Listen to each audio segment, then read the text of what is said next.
وَلْتَكُنْ مِنْكُمْ أُمَّةٌ يَدْعُونَ إِلَى الْخَيْرِ وَيَأْمُرُونَ بِالْمَعْرُوفِ وَيَنْهَوْنَ عَنِ الْمُنْكَرِ. قال النبي صلى الله عليه وسلم: من أحبه فقد أحبني ومن أحبني كان معي في الجنة أو كما قال عليه الصلاة والسلام. اسٹیج پر جلوہ افروز علماء کرام و اساتذہ کرام و طلباء عظام، رات کے طویل سفر سے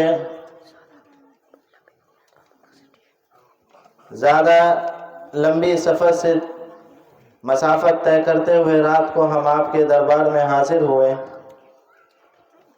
اور ایک اہم عنوان کو لے کر کے، ایک فکر کو لے کر کے آپ حضرات کے سامنے تشریف لائے ہیں. ہم اتنی دور سے آپ کے سامنے تشریف لائے ہیں، آپ ہمارے اکرام اس طرح کریں گے بکھرے ہوئے؟ تھوڑا سا ہمارے طرف متوجہ ہو جائیں. میں آپ کا زیادہ ٹائم نہیں لوں گا. اس مقدس ہندوستان کی مقدس سرزمین پر جب انگریزوں کا ناپاک سایہ پڑا اور وہ اپنی شاطرانہ اور عیارانہ چالوں سے یہاں کے مالک بن بیٹھے، جب باشندگان ہند پر طرح طرح کے ظلم و ستم کے پہاڑ توڑے جانے لگے، جب ہندوستانیوں کو غلام بنایا جانے لگا، جب ہندوستانیوں کا خون ان کے پسینوں سے بھی ارزا ہونے لگا، تو ایسے نازک وقت میں، ایسے نازک دور میں، ایسے نازک حالات میں جہاں تک افراتفری کا ماحول تھا، جہاں لوگوں کے سامنے وحشت کا اندیشہ تھا، ایسے نازک وقت میں جس نے سب سے پہلے علم بغاوت بلند کیا وہ کوئی اور نہیں، اسی ہندوستان کا محدث کبیر، امام جلیل، رئیس الاولیاء، فخر چمن، محرم فن، نازش وطن شاہ عبدالعزیز بن ولی اللہ محدث دہلوی رحمت اللہ علیہ ہے. یہ وہی مرد مجاہد اور درویش خدا ہے جس نے بہت سے پہلے، وقت سے پہلے مسلمانوں کے نصب العین کا اعلان فرما دیا، جہاں تک دوسروں کو پہنچنے میں برسہا بس انتظار کرنا تھا. شاہ عبدالعزیز کا فتویٰ کیا تھا؟ گویا کہ ایک برق بے اما تھا جو دشمنوں کے نقل تمنا پر گر پڑی، انگریزوں کی نیند حرام ہو گئی، جگہ جگہ آزادی کے شعلے بھڑکنے لگے، جگہ جگہ آزادی کے پرچم لہرانے لگے، سینوں میں ولولے مچلنے لگے، حوصلوں نے انگڑائیاں لینی شروع کر دی. مسند درس پر بیٹھ کر قرآن و حدیث کے درس دینے والے علماء کرام اپنے خانقاہوں سے، اپنے مدرسوں سے، اپنے مجالس سے، اپنے دربار سے، اپنے درگاہ سے نکل کر میدان میں آ گئے اور فرنگیوں کے خلاف محاذ بنا کر منزل کے جانب بے سر و سامانی کے عالم نکل پڑے اور دنیا والوں کو کہہ دیا کہ دیکھ لو میں اکیلا ہی چلا تھا جانب منزل مگر راہ رو آتے گئے کاموں بنتا گئے. تکبیر! مولانا افریدی المفتاحی. شاہ حقیقت تو یہ ہے کہ اگر علماء کرام ہندوستان کی آزادی میں حصہ نہ لیتے تو یہ تحریک آزادی نہ چلتی، تحریک ریشمی رومال نہ چلتے، تحریک کے بالا کوٹ نہ چلتے ہیں، تو کچھ نہیں چلتا.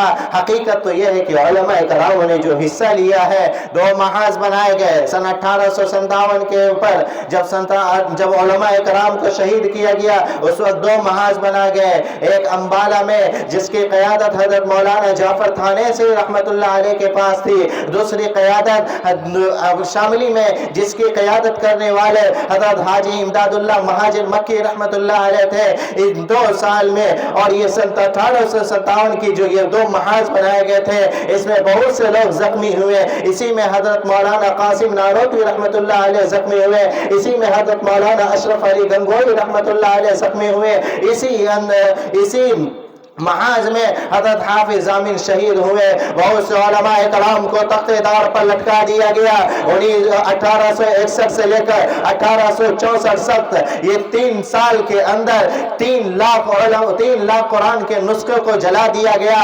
جب لوگوں کو دیکھا گیا کہ یہ جلانے کے بعد بھی کچھ نہیں ہے، ایک صاحب نے کہا کہ تم تو قرآن کو جلا رہے ہو بدبخت انگریز. لیکن ایک بچے کو بلایا، ایک مدرسے کے طالب علم جو جس کی عمر